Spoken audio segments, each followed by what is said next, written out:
નમસ્કાર વિદ્યાર્થી મિત્રો, કેમ છો? મજામાં? આપ સર્વ વિદ્યાર્થી મિત્રોનું ગુજરાતનું સૌથી મોટું ઓનલાઈન એજ્યુકેશન પ્લેટફોર્મ વિદ્યાકુલમાં હું રણનસત વિજ્ઞાન શિક્ષક આપ સર્વ વિદ્યાર્થી મિત્રોનું ભાવથી દિલથી હાર્દિક સ્વાગત કરું છું. જે આ વિદ્યાર્થી મિત્રો ધોરણ 9 ની શરૂઆત થઈ ચૂકી છે અને ધોરણ 9 ની અંદર આપણે છે જબરદસ્ત, જોરદાર, શાનદાર, મજેદાર ટકાવારી લાવવાની છે, કારણ કે માધ્યમિક વિભાગની અંદર આવી ગયા છીએ. ઘણા બધા વિષયો છે આપણા માટે ચેન્જ થયા છે. આમ તો નામ સેમ છે, પણ વિષયો ઘણા બધા ચેન્જ થયા છે અને એ ચેન્જ થયેલા વિષયોને જબરદસ્ત ભણવા માટે હું તમારા માટે લઈને આવ્યો છું આજે એક નાનકડો ટોપિક કે જે તમારી પરીક્ષા માટે ખૂબ જ જરૂરી, સૌથી વધારે મોસ્ટ ટાઈમ થઈ શકે એવો સવાલ જે છે ચેપ્ટર નંબર 1 આપણી આસપાસમાં દ્રવ્ય, અને એ ચેપ્ટરની અંદર દીકરાઓ પ્રવાહી અવસ્થા. જી હા વિદ્યાર્થી મિત્રો, પ્રવાહી અવસ્થા આ સૌથી વધારે મોસ્ટ ટાઈમ ટોપિક છે. તમને પરીક્ષામાં એવી રીતે પૂછાય, તમને પરીક્ષામાં સવાલ આવી રીતે પૂછાય કે પ્રવાહી અવસ્થાના ગુણધર્મો જણાવો અથવા તો સમજાવો. તો દીકરાઓ આવો નાનકડો એવો તમને સવાલ પૂછાય અને જો આ સવાલ તમને ન આવડે તો તમારા 4 માંથી 4, 3 માંથી 3 માર્ક્સ જતા બિલકુલ વાર નથી લાગતી. અને એટલા માટે જ આ સવાલ ઇમ્પોર્ટન્ટ છે. હમણાં જ હું તમને લોકોને થોડીક જ મિનિટોની અંદર આ કન્સેપ્ટ ક્લિયર કરાવી દઈશ. દીકરાઓ, આપણને બધાને ખબર છે કે દ્રવ્ય છે એ દ્રવ્યની 3 અવસ્થાઓ છે: ઘન, પ્રવાહી અને વાયુ. આ તો ખબર જ છે. જેમ કે મારા હાથમાં અત્યારે પેન છે, કઈ છે? તો કે સર એ કઈ અવસ્થા દ્રવ્યની ધરાવે છે? તો કે સર આ ઘન અવસ્થા ધરાવે છે. ત્યાર પછી આપણે જે પાણી પીએ છીએ, પાણી દ્રવ્યની કઈ અવસ્થા ધરાવે છે? તો કે સર પાણી છે ને એ દ્રવ્યની પ્રવાહી અવસ્થા ધરાવે છે. એવી જ રીતે આપણે જે શ્વાસોશ્વાસમાં ઓક્સિજન લઈએ છીએ, આ ઓક્સિજન છે એ દ્રવ્યની કઈ અવસ્થા ધરાવે છે? સર આપણે જે ઓક્સિજન લઈએ છીએ, ઓક્સિજન છે એ દ્રવ્યની વાયુ અવસ્થા દીકરાઓ ધરાવે છે. તો હવે એમાંની જે પ્રવાહી અવસ્થા છે ને એના ગુણધર્મો જોવાના છે. એક્ઝામ તો જોવા જઈએ ને તો આપણને ખબર ના પડે કે સર આ પ્રવાહીના ગુણધર્મો એટલે શું, પ્રવાહી અવસ્થાના ગુણધર્મો એટલે શું. દીકરાઓ, કોઈ પણ પદાર્થ પ્રવાહી છે, કોઈ પણ પદાર્થ પ્રવાહી અવસ્થા ધરાવે છે તો એના ગુણો કયા હોય, એના ગુણ કેવા હોય, બસ એ જાણવાના જે આપણે પ્રયત્નો કરીએ છીએ એને શું કહેવામાં આવે છે? તો કે પ્રવાહી અવસ્થાના ગુણધર્મો.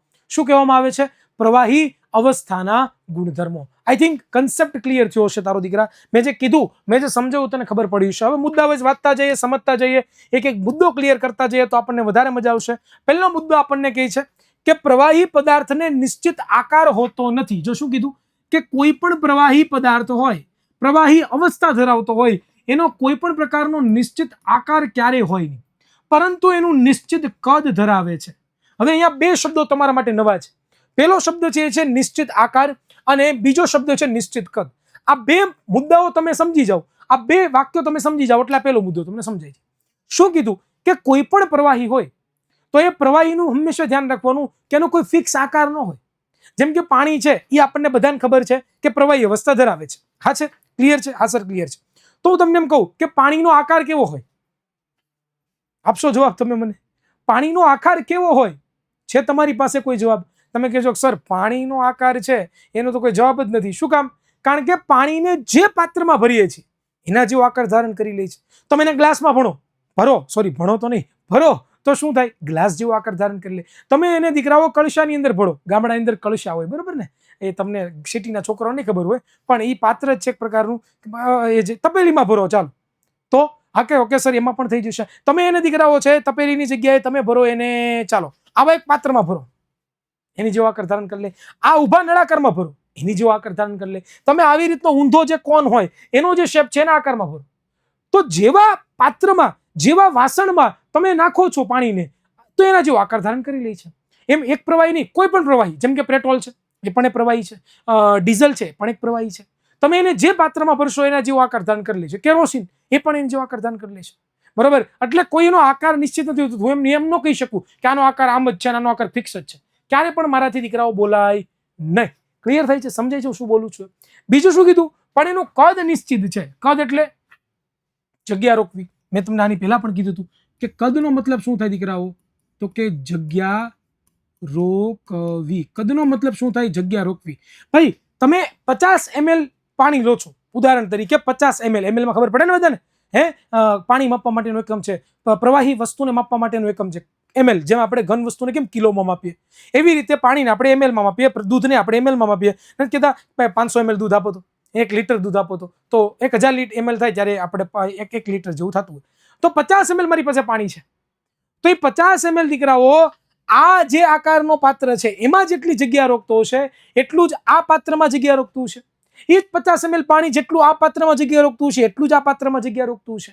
બસ હું સમજાવવા માંગુ છું કે પાણી 50 ml લ્યો, એને તમે ગમે એ પાત્રમાં ભરો, ભલે એનો આકાર ચેન્જ થઈ જાય, ભલે એનો આકાર બદલી જાય, પરંતુ દીકરાઓ એનું કદ કેવું રહે છે તો કે ફિક્સ જ રહે છે. 50 ml પાણી 50 ml જ રહે છે અને એ જે જગ્યા રોકે છે એટલી જ જગ્યા પોતે રોકે છે. હું એ તમને લોકોને સમજાવવા માંગુ છું. નેક્સ્ટ બીજો મુદ્દો દીકરો આપણે સમજીએ છીએ. એમાં શું લખ્યું છે કે પ્રવાહીને જે પાત્રમાં ભરવામાં આવે છે, બરોબર, તે પાત્ર જેવો પોતે આકાર ધારણ કરે છે. તો તમને ખબર પડી જ ગઈ કે તમે પ્રવાહીને જે પાત્રમાં ભરો છો એ પાત્ર જેવો પોતે શું કરે છે તો કે સાદું સિમ્પલ સર એ આકાર ધારણ કરી લે છે.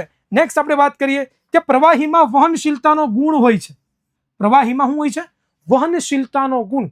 સર આ વહનશીલતાનો ગુણ એટલે દીકરાઓ પ્રવાહી છે ને પોતે વહી શકે, એક જગ્યાએ બે જગ્યાએ જઈ શકે. જેમ નદી હોય તો નદીમાં કેમ પાણી વહી શકે છે, હાગે ને, નદી છે ક્યાંકથી શરૂ થતી છે ક્યાંક પૂરી થતી હશે. એવી જ રીતે તમે ઉદાહરણ તરીકે પાણીનો ગ્લાસ લઈ આવ્યા અને પાણીનો ગ્લાસ તમે ઢોળી દીધો તો શું થયું? તો એ પાણીનો ગ્લાસ છે ઢોળાઈ ગયો એટલે પાણી બધી જગ્યાએ ફેલાઈ ગયું કે નહીં? બસ એ ફેલાનું શું કામ? કારણ કે એની પાસે વહનશીલતાનો ગુણધર્મ છે. હું આ પેન છે, ઉદાહરણ તરીકે મારી પાસે આ રિમોટ છે, આ રિમોટને છે હું ધારો કે આમ ઢોળી દઉં તો શું એ ઢોળાઈ જાય? સાહેબ રિમોટ છે ને ઢોળાઈને અહીંયા મારી પાસે આવી ગયું. કોઈ દેવો શબ્દ આપણે યુઝ કરીએ? ક્યારેય પણ યુઝ નથી કરતા.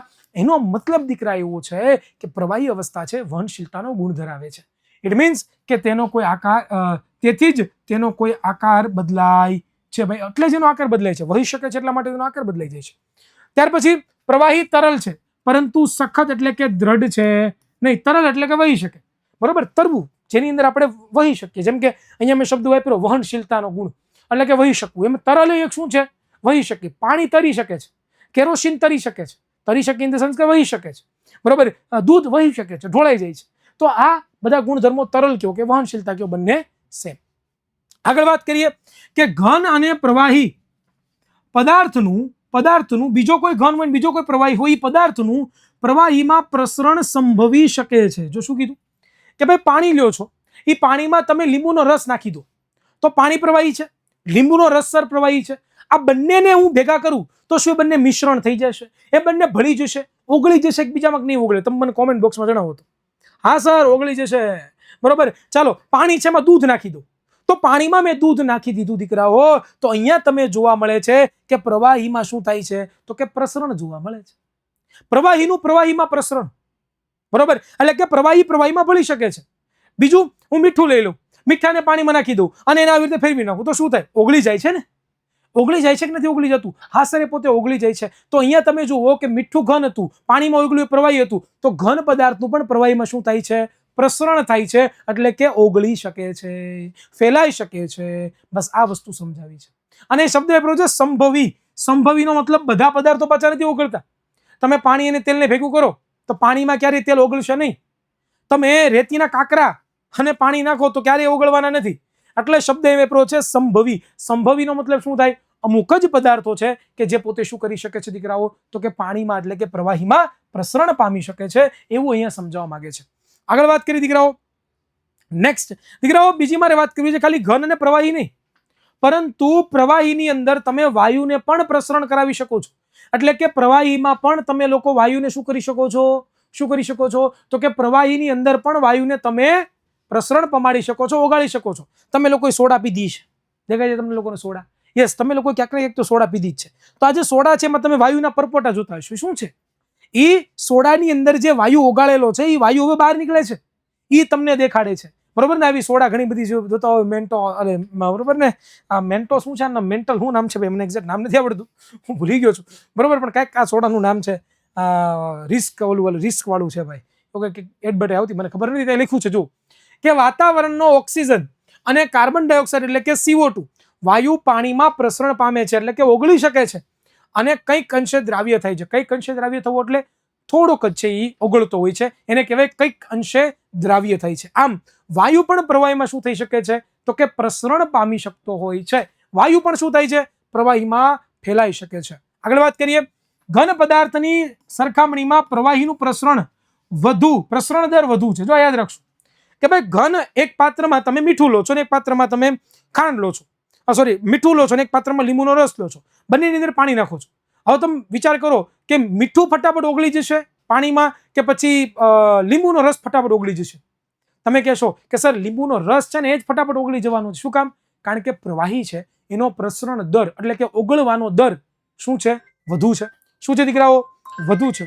શું છે દીકરાઓ? શું છે દીકરાઓ? તો કે વધુ છે. કારણ કે પ્રવાહી છે ઈ અવસ્થામાં દ્રવ્યના કણો કેવા છે? સ્વતંત્ર રૂપે અસ્તિત્વ ધરાવે છે. અને ઘનની સાપેક્ષે પ્રવાહીના કણો છે એમની વચ્ચે અવકાશ પણ કેવો હોય છે? વધુ આપણને જોવા મળે છે. આગળ વાત કરી દીકરાઓ, નેક્સ્ટ થી પહેલા મારે તમને વાત કરવી છે કે ભાઈ આપણે હવે ધોરણ 9 માં આવી ગયા અને ધોરણ 9 ની અંદર આપણે દીકરાઓ ભણવા મળ્યા છે. પણ હવે 8મા ધોરણની જેવું નહીં હોય કે તમને સ્કૂલમાંથી કોઈ XYZ બુક આપશે, અસાઇનમેન્ટ આપશે કે કોઈ XYZ પ્રકાશનની બુક આપશે અને એમાં વાંચવાનું ને એમાંથી જ સવાલ પૂછાશે. નહીં, હવે તમને દીકરાઓ તમારા શિક્ષકો મોઢે ભણાવે છે, તમને બધાને ખબર છે, બરોબર? અથવા તો પોતાનું કોઈ મટીરિયલ એનામાંથી ભણાવે છે. તો સવાલ ક્યાંથી તૈયાર કરવા? પાઠ્યપુસ્તકમાંથી ભણાવતા હશે. સર સવાલ ક્યાંથી તૈયાર કરવા? કારણ કે પરીક્ષાની અંદર તો તમને હેતુલક્ષી એટલે કે MCQ, ખરા ખોટા, ખાલી જગ્યા, જોડકા, 1 વાક્યના, 2 વાક્યના, 3 વાક્યના, 4 વાક્યના, 2 માર્કના, 3 ગુણના, 4 માર્કના પ્રશ્નો પૂછાવાના છે. તો પ્રશ્નોની તૈયારી ક્યાંથી કરશો મારા લાલ? કઈ નક્કી કર્યું છે? એ તૈયારી તમારે જો કરવી હોય, બેસ્ટ તૈયારી તમારે જો કરવી હોય તો યુથ અને સ્વયં પબ્લિકેશન છે, જેમના દ્વારા ધોરણ 9ના બધા જ વિષયના મટીરિયલ અત્યારે લોન્ચ કરી દીધા છે.